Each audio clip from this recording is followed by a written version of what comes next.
pour relancer le mouvement indépendantiste et relancer le Bloc québécois et faire la démonstration que c'est tout à fait avantageux d'élire une grande délégation de députés du Bloc québécois parce que c'est les seuls qui ont 100%, je dirais même 101% de leur liberté de parole pour défendre les intérêts du Québec.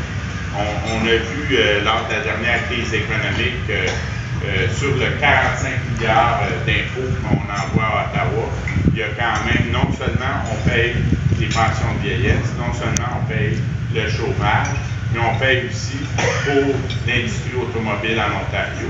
Ça a été 13 milliards pour l'industrie automobile en Ontario, alors que l'économie du Québec dépend beaucoup plus de l'industrie forestière, mais ça a été seulement 70 millions pour l'industrie forestière au Québec, 185 fois moins.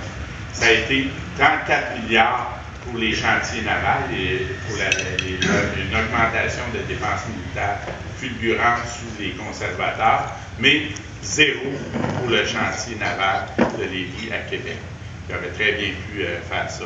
Alors, sur le 34 milliards, le Québec paie 25% de ces dépenses-là. Alors, on peut facilement faire la démonstration de ça. On l'a vu aussi, Lac-Mégantic.